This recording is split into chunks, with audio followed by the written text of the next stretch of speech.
na wala dapat ibang huliin ng China kundi ang sa kanilang mga sarili dahil sila mismo ang lumalabag sa soberenya at ang teritoryo ng Pilipinas. Sana noong panahon na kung saan nanalo tayo sa UNCLOS, mas lalo pa nating ipinaigting ang ating karapatan. Siguro walang mga ganitong klaseng pangyayari. Base lamang sa aking opinion bilang naghain ng resolusyon para mag-imbestigahan ang Gentleman's Agreement. Commitment po ng ating pamahalaan sa pangunguna po ng ating speaker upang magdagdag ng mga kagamitan na pandagat upang maprotektahan yung ating mga mangingisda. Kailangan natin ipagtanggol ang ating soberanya at ating teritoryo. So nakita naman natin yung deklarasyon ng ating presidente na hindi siya papayag na an inch ng ating teritoryo mapunta sa ating at sa mga banyaga. So wala tayong isusuko na kahit anong teritoryo sa China.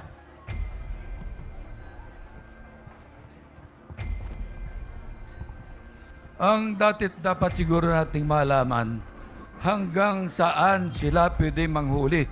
Kasi meron tayong batas Meron tayong national at saka international law.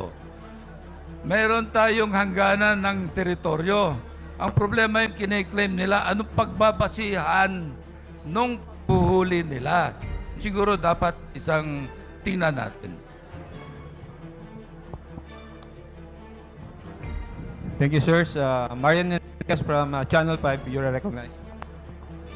Good afternoon po. For Kong Hoon and Congressman Junicio, you mentioned earlier, sir, na tingin po ninyo may kalokohang ginagawa ang BFAR, and you mentioned this because, after learning po sa mga mangingisda na kung may natatanggap man silang ayuda, mali o hindi tama yung disenyo po na yung mga bangka. Tapos you also mentioned about budget season, na titingnan po ninyong mabuti yung kanilang budget. Can we also say na baka naman dapat dito na lang natin din ibuhos po yung mga confidential funds, na naging mainit yung usapin po noong nakaraang taon, inilipat na lang po natin for the West Philippine Sea sa ating mga Coast Guard. How about naman sa livelihood po nitong ating mga mangingisda? Sa pangunguna po ng ating Speaker Martin Romualdez, at sa pamahalaan po ng ating presidente na si Presidente Bongbong Marcos, may sapat po na pondo na naibibigay ang ating pamahalaan para sa BFAR. Ngayon, syempre sila humihingi ng pondo sa Kongreso, ibinibigay ng Kongreso kung ano yung nararapat na budget para sa kanila. Ngayon yung pag-i-implement, nasa kanila na po yun yung pag-i-implement. So nakakalungkot po na malaman ngayong araw na ito na yung mga ibinibigay nilang kagamitan tulad ng mga bangka, hindi angkop sa kung saan kung ano yung kailangan ng ating mga isda, lalong-lalo na sa pangingisda sa Scarborough. So, nalaman din natin dito, kanina sinabi, na hindi angkop sa kanilang pangangailangan yung mga bangkang ipinamimigay. So, siyempre, bilang may oversight function ang Kongreso, alam ni Senior Deputy Speaker Dong Gonzales at saka mga kasamahan ko na talagang kailangan kung ano yung mga pangangailangan ng ating mga isda, yun ang ibigay. Hindi po nagkukulang ang Kongreso sa pagbibigay ng pondo sa BFAR. Hindi po nagkukulang ang ating presidente sa pagpapaalala sa BFAR na gawin po yung kanilang trabaho at talagang bumaba sa ating mga mangingisda at alamin yung kanilang mga pangangailangan. So, naandito po kami bilang isa sa mga responsibilidad ng Kongreso is yung oversight function. So, isa sa mga importanteng nalaman natin na hindi angkop yung mga bangka na ipinamimigay nila. So, isa yon sa mga sisilipin at titignan ng Kongreso, siyempre, sa pangunguna ng ating Speaker Martin Romualdez. Hi, hello. Ma'am, good afternoon. Hindi, ma'am, sa amin yung gaya nung sinabi ni Kong Jay, doon kasi sa amin sa Tondo, may tawag dyan Ang tawag dyan, Mayma. May mabigay na lang. Alam nyo, si President Bongbong Marcos kasama si Speaker Martin, Noong nakaraang linggo, nagpunta kami sa Cagayan de Oro, gaya ng sinabi ng mga kasama natin. Kahapon nandun kami sa Tawi-Tawi for the simple reason na inaabot ng pamahalaan yung mga tao. Kaya kami naririto ngayon para mapakinggan yung mga fisher folks natin, para hindi lost in translation, para maintindihan maigi. Yun ang hiling ko sa BIPAR.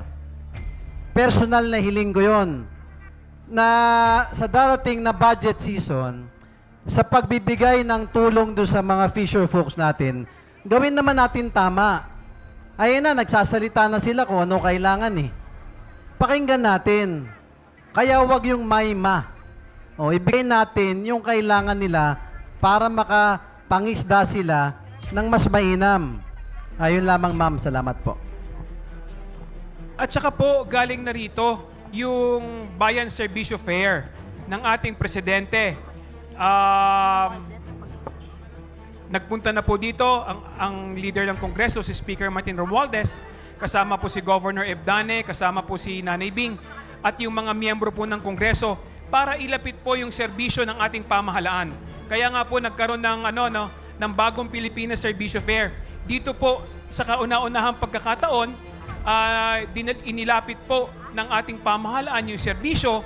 Alam ko po maraming mga mangingisda rin na nakapunta dito noon at nagbigay din po tayo ng mga tulong, ayuda, hindi lamang po sa mga mangingisda, nagbigay din po ang ating speaker, ating pamahalaan ng mga tulong sa ating mga magsasaka at nakita po natin yung mga equipment, ayuda, lahat po, no? Inilalapit po ng ating pamahalaan yung serbisyo para sa ating mamamayan. Dahil ang pangako nga po ng ating Pangulo na si Presidente Bongbong Marcos at Speaker Martin Romualdez, sa kanilang administrasyon, wala pong maiiwang Pilipino, sabay-sabay po uunlad ang Pilipinas at ang mamamayang Pilipino.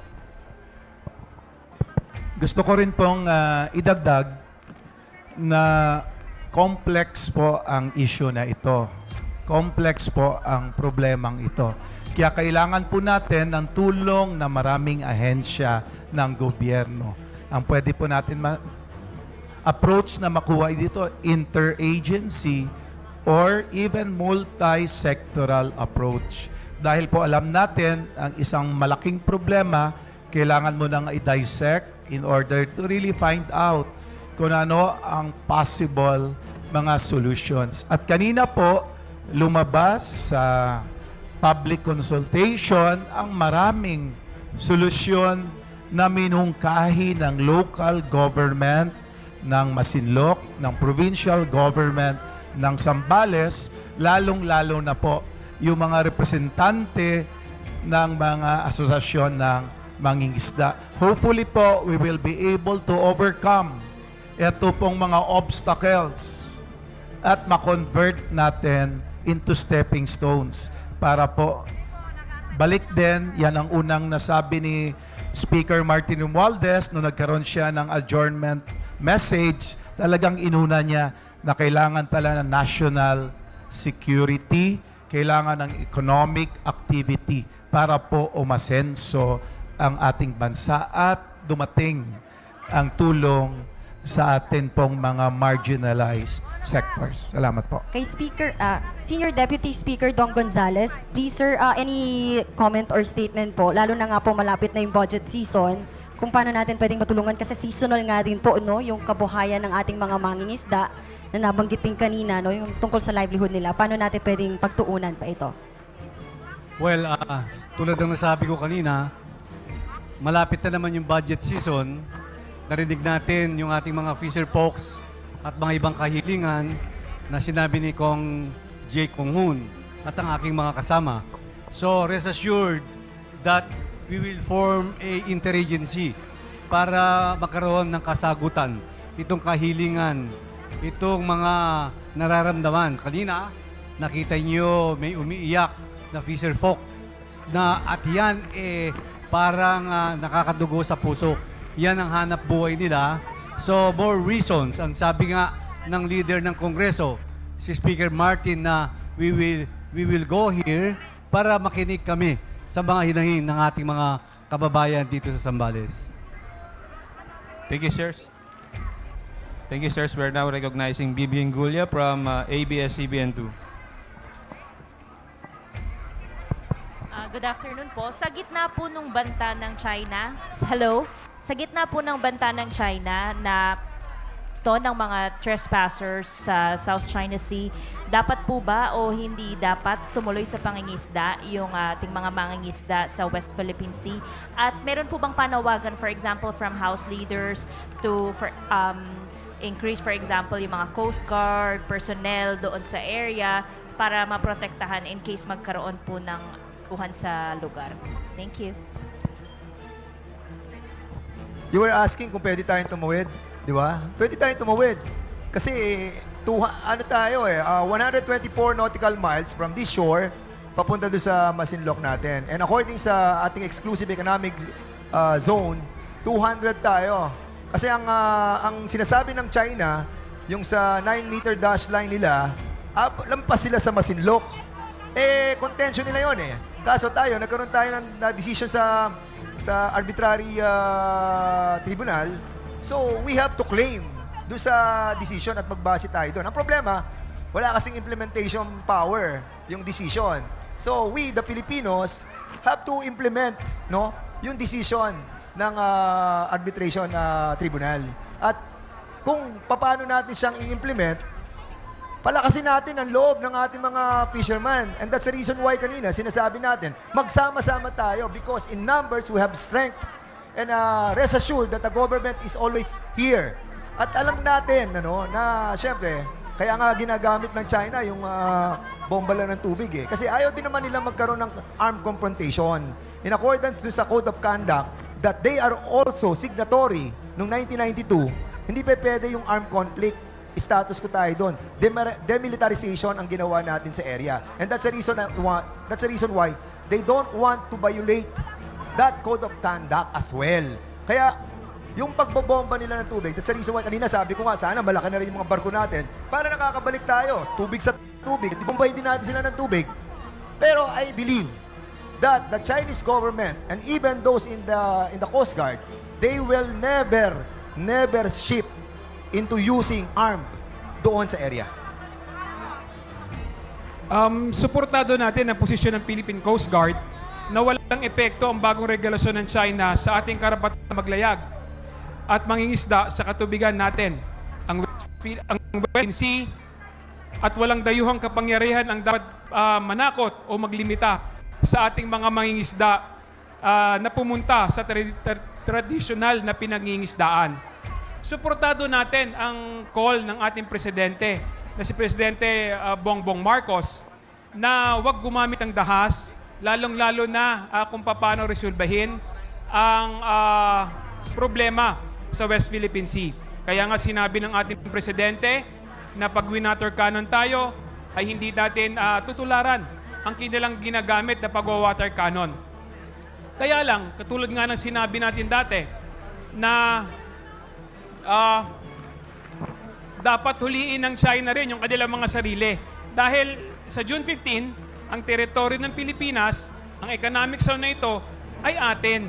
So, ang lumalabag sa teritoryo na ito, ang China mismo. So, katulad nga ng sinabi namin noong nakaraang press conference, na wala dapat ibang huliin ng China kundi ang sa kanilang mga sarili dahil sila mismo ang lumalabag sa soberenya at ang teritoryo ng Pilipinas. So, ayaw nating palalain ang nangyayari sa West Philippine Sea kaya humahanap pa rin ang ating pamahalaan ng diplomatikong solusyon para hindi na lumala ang komprontasyon na ito, lalong-lalo na ang problema sa West Philippine Sea. Thank you. Let us recognize Rogie Pangilinan from K5 News FM Philippines and Roel Tarayao from K5. Good afternoon. Deputy Speaker Gonzales and of course Kong Hun. May I ask the status of the investigation you are doing with regards to the gentleman's agreement? Sirs. Well, I will give the microphone to Chairman Buboy. Yes, with respect po sa alleged gentleman's agreement, party po ito ng ongoing congressional investigation. Kanina po na-mention ka na nung Monday and Tuesday nagkaroon na ng hearing, and ito po ay kasama rin parte itong public consultation dahil una po nag-invite muna kami ng mga key officials on the security sector of the previous administration. At doon po nag-attend si former Executive Secretary Mijaldea, former Secretary of Defense Lorenzana, at yung former National Security Advisor Esperon. At doon na po humingi kami ng kalinawan kung ano ba talaga ang nilalaman, kung meron man, at bakit lumabas itong usapan. Dahil po gusto natin iklaro sa taong bayan kung ano ba talaga may naniniwala na meron. Ano ang implication? May naniniwala na wala. Kailan natin magkaroon tayo ng conclusion or kailangan masirado na etong issue. And apparently, for the past 2 hearings, lumalabas po na tinanggi na ng mga former key officials ng previous administration, lalong-lalo na yung mga kasama sa security sector. Nagkaroon talaga ng investigation dahil may mga nabanggit na ibang posisyon yung iba pang mga cabinet members tulad ni former presidential spokesperson ni Roque.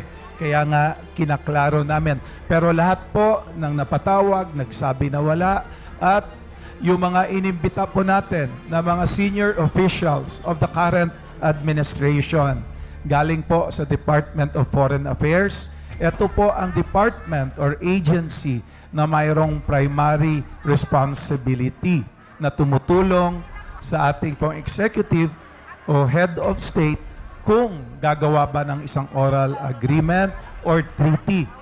Nagsabi sila, wala po. Ganon din ang Department of National Defense. Ganon din ang National Security Council members nagsabi, wala po itong katotohanan. Pero ang problema po, wala tayong inahawakan. Kung iba man ang naging version, at the very least po na mention na ni President Bongbong Marcos nung nakarang taon. Kung meron man, rescinded na po iyan dahil mayroon tayong bagong palisiya sa Marcos administration. Salamat po. Pero kami po, hindi pa namin sinirado at ito po ay mas makakatulong dahil hindi lang po usapan sa taas ang nabanggit lalong-lalo na Speaker Martin Romualdez, kailangan malaman natin ang sitwasyon ng atin pong mga mangingisda na naapektuhan o apektado sa mga nangyayari ngayon sa tinatawag na West Philippine Sea sa loob po ng exclusive economic zone. Salamat po. Okay po. Roel Tarayo from News Director po ng K5 News FM Philippines. Likewise, TV5 Stringer and DCRJ 8:10 a.m. and RGTV 29 News Reporter. Sir, with this, yung isa sa kasama namin sa K5 News FM ay nakasama dun sa last mission sa West Philippines itong nakaraang May lamang. Itong ilalim. Hello. Nakita po nila as observation na very volatile po yung situation doon po mismo sa papuntang Panatag Shoal o itong West Philippine Sea. With this, sa mga nangyayari pong karahasan na ginagawa po ng China sa bansa natin, meron po ba tayong mga dapat sisiin sa nakaraang administrasyon?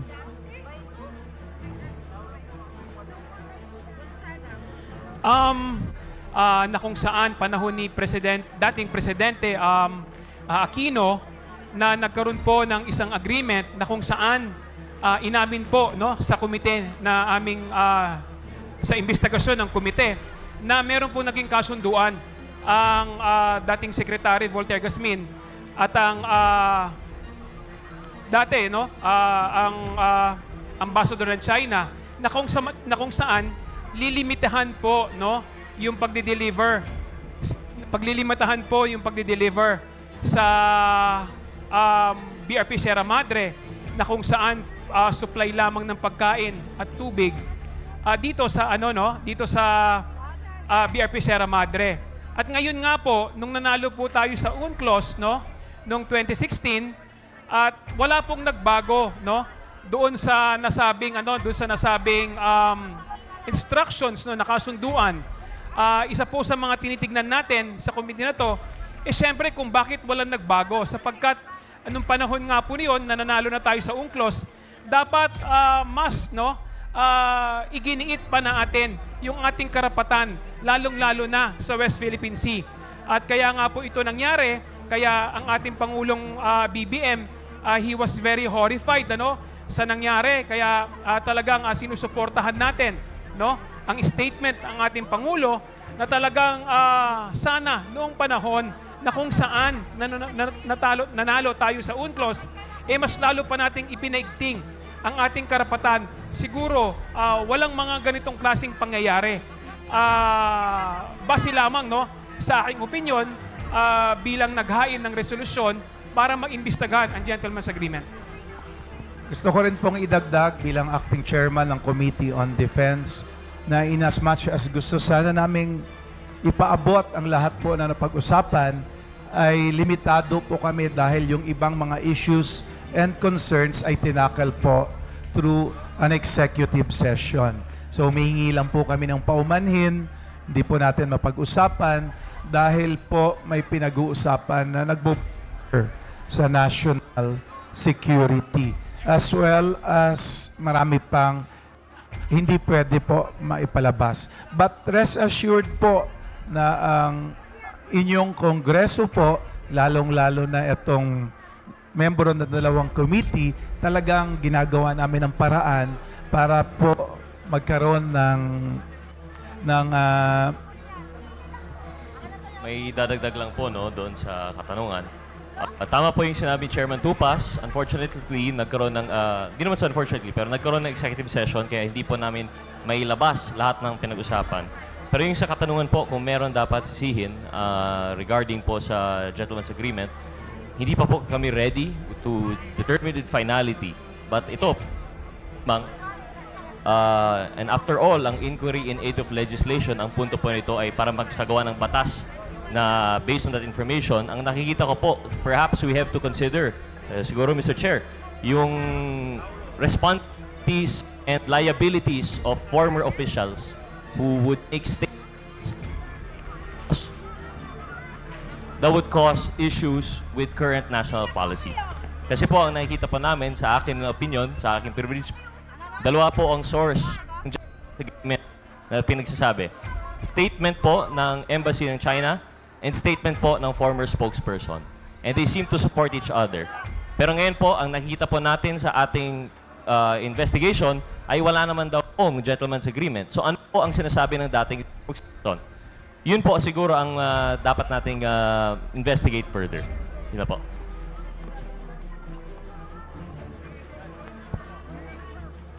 Ako, ang tingin ko, ang pananaw ko, kasi ang tanong mo kung may mali doon sa nakaraang mga desisyon nung nakaraan, no? Ako tingin ko, dapat yung status quo hindi pinairal eh. Kasi that crippled our rights, especially doon sa areang yon na nanalo tayo. Especially sa pagdi-deliver ng mga supplies, di ba? And even yung pag-aayos natin ng BRP, no? Hindi natin magawa. And that's the reason why nagsasuffer tayo sa consequences ng problem natin ngayon, because we let them do their thing while us, we remain in the status quo. And that's a problem. Siguro, during that time, nag-implement tayo ng policy na status quo, we followed. But the other side did not. That's a problem. And ang aking pananaw, siguro dapat itinuloy natin yung ginagawa natin eh. Huwag tayong matakot. Tayo mga Pilipino, yan na lang natin tira eh. Di ba? Sabi ng mga Batanggenyo eh. Di ba? Mawala na lahat. Huwag lang yung tapang. Di ba? Saka yung pagiging ano ba yun? Tapang at yabang. Kaya lang tayo mga Pilipino eh. Yan na lang naman ang pwede natin gawin sa ngayon eh. Dahil kung tatapat tayo military sa kanila, wala talaga tayong magagawa. Pero kung pati sa pananaw natin sa kanila, napakikita natin na tayo mahina, lalo tayo mabubuli. Pakita natin na matapang tayo at mayabang tayo. Dahil yun na lamang ang natitira sa atin. Thank you, sir. Mas gusto nila na ibalik yung fishing rights doon sa Baho de Masinloc. So ano pong inyo pong naging reaction po sa impact ni... Hello? Hello? Hello? Impassioned plea. Sorry. Hello? Sound check. Sound check. Hello? Kasi po, ano po yung reaction po doon sa impassioned plea ni Sir Nolly, isa nating fisherman dito sa consultation, na parang ayaw po nila ng ayuda, gusto nila tulong, gusto nila tulungan sila na makabalik doon sa pangingisda doon sa Baho de Masinloc. And to Kong Tupas and Kong Hun, hindi lang po China ang ano dito, ang Vietnam. Ano din po ang inyong reaction na Vietnam? Ganito, no? Unang siguro tatanungin natin, mayroon ba tayong mga fishermen na nakakapasok sa Baho de Masinloc? Di ba, kaya pupunta ron para magbigay ng ayuda sa loob. Wala naman sa loob. So, ang nabigyan ng ayuda, yung namamalakaya sa labas. Kaya nga, nung kausap ko yung nag-organize niyan, sabi ko, paano?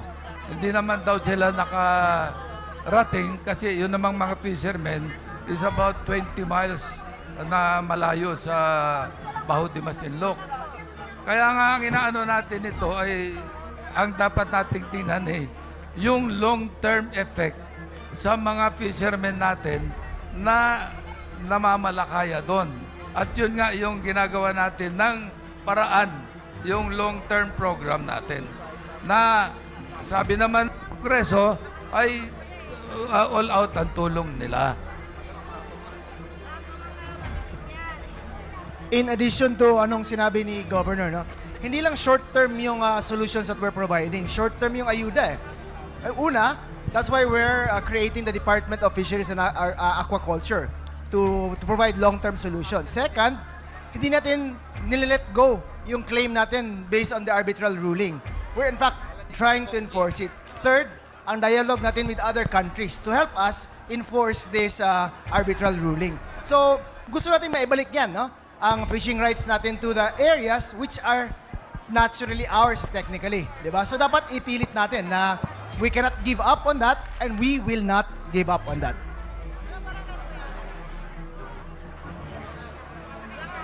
Kaisa kami ni Kuya Nolly, no?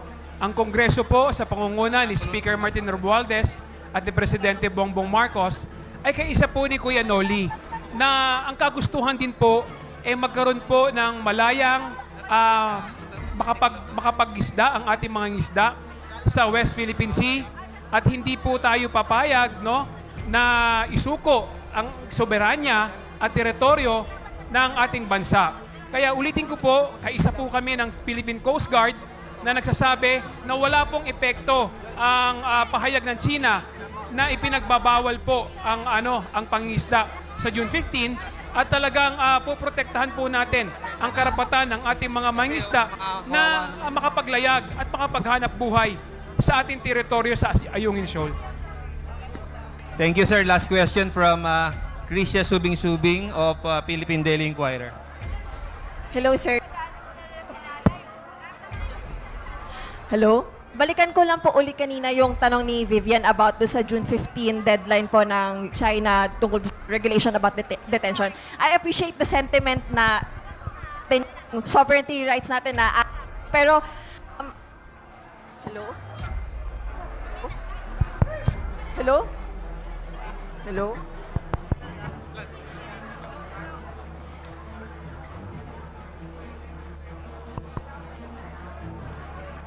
Hello, hello. Ayan po. I mean, while we appreciate the sentiment na i-assert na atin to at pwede tayo mangisda dyan, the reality is that China might not adhere to that po. So, Mangingisda na malayang makapaghanap buhay sa naturang lugar. Naiintindihan po namin yung kanilang takot at pangamba. Ngunit naniniwala po kami sa kakayahan ng ating pamahalaan, sa kakayahan ng ating gobyerno na protektahan yung ating mga mamayan, lalong-lalo na sa ating exclusive economic zone na upang igiit ang ating karapatan na makapangisda at makapanghanap buhay sa West Philippine Sea.